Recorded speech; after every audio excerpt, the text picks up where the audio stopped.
Friends, trust me when I tell you, life must go on. Yesterday, out of the blue, I could not walk. My left foot, and I don't know why, because I just got a pair of these very expensive walking shoes from my son on Father's Day. Paid about 70 bucks for them, and they're really cool. They're Nikes. You feel like you're walking on air, but all of a sudden something developed on my left foot, just above the toes, right on what you call the ball of the foot. And it was like a little, you couldn't hardly see it. It was like white. I don't know what it was, but I couldn't walk. And I called my son and I said, what do you think? I said, I can't get to the store. You got to get over here. He was on his way to the gym. He's a manager for a freight company, a sales manager. And he says, Dad, I'll get over there right away. He came over and he said, look, something's in there. You got to go to the hospital. I says, I don't go to hospitals. I says, the hospital's going to charge, even with what you call Medicare and the insurance, is going to charge me $2,000 because they're thieves. He says, well, what are you going to do? I says, you're going to go and get all kinds of antiseptics and I'm going to slice it open. He says, you're going to do it? I says, oh yeah, you know that. You know me, Russ, you know? He went and got it.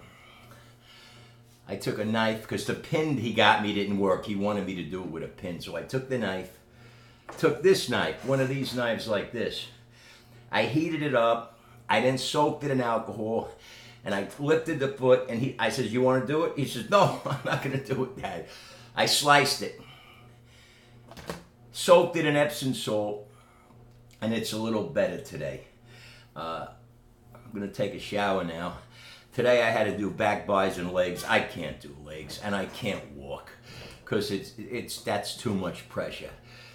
But I did buys. I did back. I did 3 sets of one-arm dumbbell rows with 75 pounds. Three sets of 30 reps. Then I did curls, light, 2 sets of 30-pound dumbbells, 30 reps.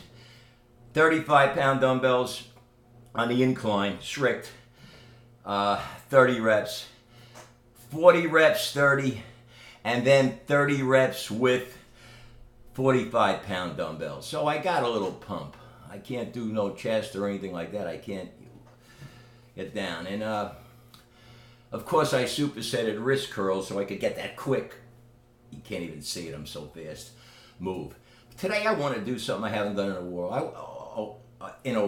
I want to show you guys 4 or 5 basic martial arts blocks and basic boxing moves.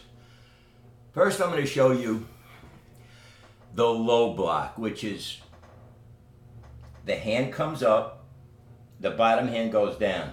But when the bottom hand goes down, you got to do it like this. You got to come down like this, as if you're striking to block.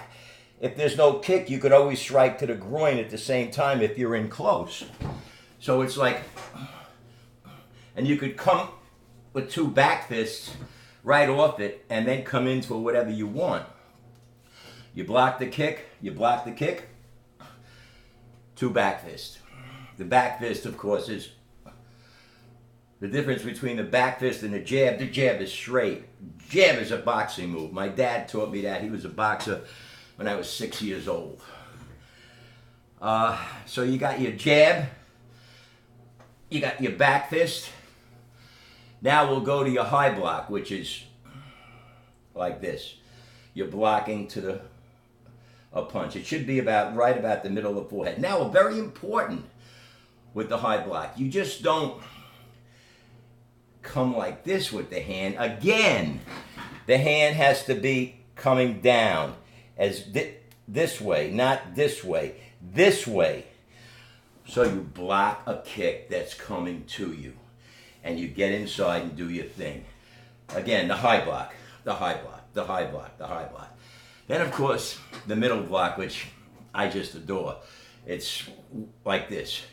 You're blocking to the middle. Punch to the midsection. Or you could even do it higher. I like to wham and then come in with the hook. bam, the hook, which is a boxer's punch. My father had the most awesome left hook. I know all about it. He was cool. He was a really cool guy. Had a great sense of humor. He had no mean streak in him at all. God bless him, rest his soul. He was a comedian and an entertainer. He worked for the government. That was his one flaw. If only he knew. Again, block, block, block, block. The next is a goodie. It's the outside block. You just come with the hands. Now you could do this too, open hands. But you know what? When you do open hands, a seasoned martial artist could stick his hand in between those fingers if he knows what he's doing and pull and break the fingers. So I don't do that. I go closed hands, block, and at the same time, back fist, back fist, back fist, as if you were being attacked by multiple attackers. Again, back, again, on the other side. Turn, bam, bam. You could do that simultaneously, of course. Next is, most people don't know about this. I do. It is your cross block. They don't really teach it to you, basically. You got to develop it yourself or get a good martial arts instructor.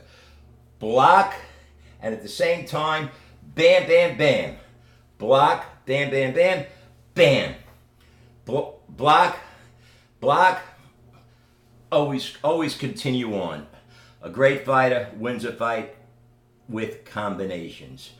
Of course, now, someone goes to twist your head like this, to the neck breaker. You could kill someone. Be very careful. Don't ever use it unless it's in a life or death situation.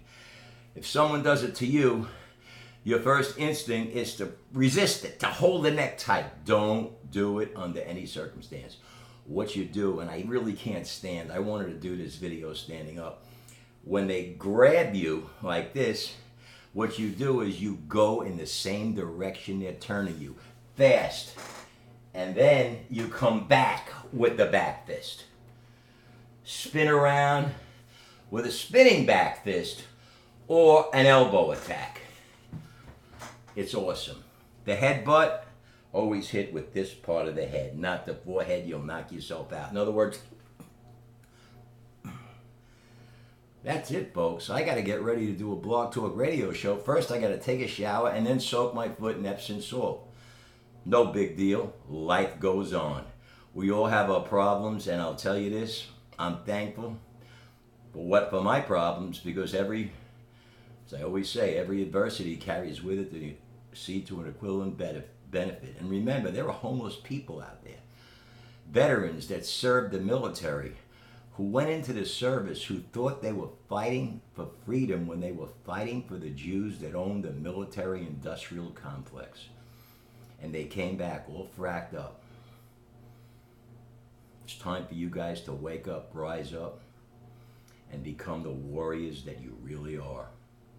If not, not only should you be ashamed of yourself, but your children, their children's children, and their children's and their children's children, and their grandchildren will pay a terrible price.